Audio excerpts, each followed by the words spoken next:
Hey guys, so sorry it's been so long since my last video. I got kind of distracted with getting ready to go home for Christmas and then getting home for Christmas and then stuffing my face as soon as I got back here in Canada. I wanted to do a quick video for you today, which is a bit different than the ones I've done before in that it's not so much about providing you with information, but it's more of a story related to my work as an archaeologist. Essentially, the story is about how I had the first day of work that I think pretty much almost anybody could ever have. And I like to tell it to people sometimes to kind of make them feel better when they're having a bad day at work or they think they suck at their job, to prove that I can have like a really shitty first day of work and still go on to have a somewhat successful career in my field. This story takes place about 4 years ago. So I had just graduated from my undergraduate program at university, and I was taking a year off between that and my master's degree to kind of work and save some money, and got offered a job to work for a local archaeological company that had some ties with my university. So I started like a week before they stopped for Christmas. So the weather was pretty miserable. Winter archaeology in general is not very fun.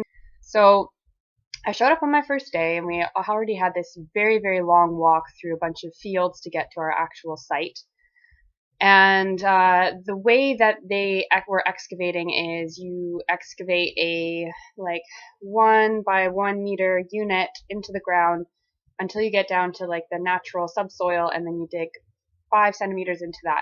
Everything that comes out of that gets sifted to look for flakes, flints, whatever terminology you want to use for like leftover bits of stone tools or stone tools. I think I got put on sifting first. I think I tried digging, but I was obviously not very good because I didn't really know how to do it properly. So they put me on sifting, and the sifts that they were using were these huge like tripods of 3 planks of wood that are then have hooks at the very ends of them, and like a giant carabiner clip that keeps them together and will hold the actual sieve up. And so you set them up, and then you like kind of kick the ends of them into the ground to secure them, and then you hook up the actual sieve and start sieving. The sieves themselves were just these rectangular boards with a piece of mesh on the bottom, and then you would have a string attached to each 4 ends, which would meet in the middle, and then that would get hooked up top. Now, they had 2 kinds of these particular ways to string up the sieves. The proper way was you have string coming from, or a rope coming from all 4 sides, and then it's tied in a knot with a loop at the top, and then that loop is what you put through the sieve.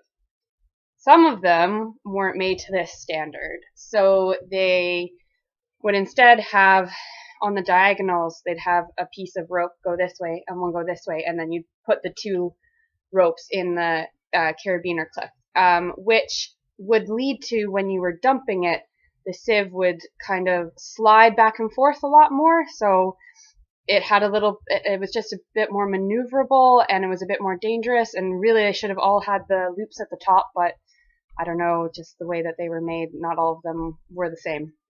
So, not that this is not in particular, I would not say it is anybody's fault that this happened to me, but it was just kind of a combination of a bunch of like the small things that just built up into creating this situation where I didn't really get told how to properly do this, which you might think is like, oh, that's really stupid, can't you just figure out how to work a sieve? Which is, yes, it's very true. It is very simple to use, but I didn't really get told that we should be dumping them with the short side rather than the very long side of the sieve.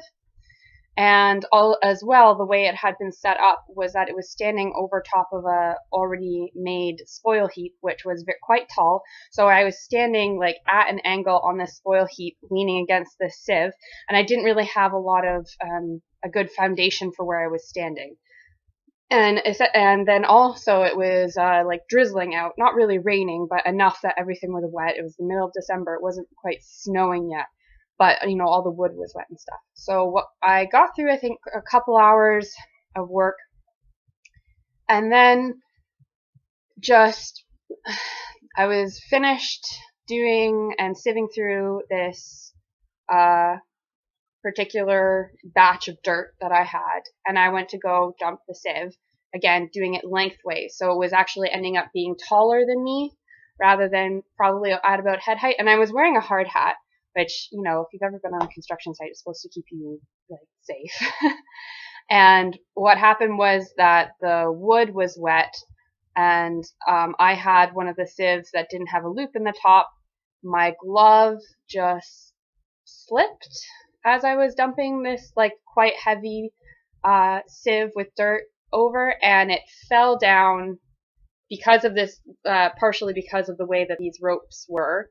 It fell down and hit me right on top of my nose, and just kind of bonked me on the face and went down. And I just kind of was like, oh my God, like, oh no. Checked to see if my nose was bleeding, because it is a pretty heavy piece of equipment that's fully capable of breaking your nose. My skin on my nose was cut, but I didn't have an actual nosebleed. So I was like, oh, okay. All right, fine. I haven't broken my nose. It's fine. It's fine. My like head was kind of ringing a little, but my eyes were tearing up, but I have a fairly high tolerance for pain. So I was like, oh, it's fine. It's fine. It's fine. Somebody had seen it happen, and she was like, oh, are you okay? Are you okay? I was like, oh yeah, I'm fine. But then I started getting a headache. So I went and asked my supervisor for some Advil, Tylenol, ibuprofen, whatever, something for this headache, and had to tell him what happened.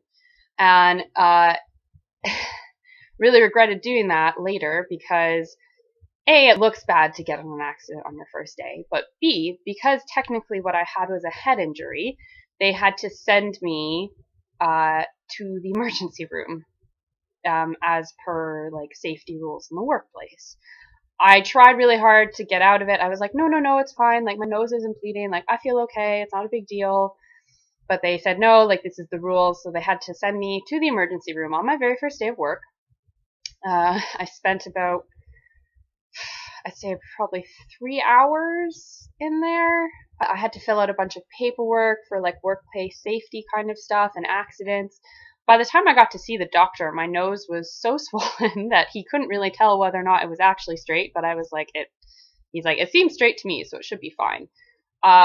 Unfortunately, my camera quality here isn't super good, or else you might be able to see, but I can still see, while I didn't actually break my nose, I think I actually cracked at least the tip of your actual nasal bone, and I can still see in pictures, like on this side, I can feel it. I have a bump on this side of my nose, which I don't particularly care about, but I think that's probably where I broke it. I have a picture of what my nose looked like afterwards that I took the night that it happened. Yeah, just wasn't very, very fun. I had a huge headache. My nose swelled up. It was gigantic. If you can see in the picture for comparison, it's much bigger than my nose is in real life. I ended up having 2 black eyes. Raccoon eyes. It wasn't super bad, like really like the entire thing, but just kind of like right here, I had bruising just underneath my eye for a couple weeks after, for Christmas.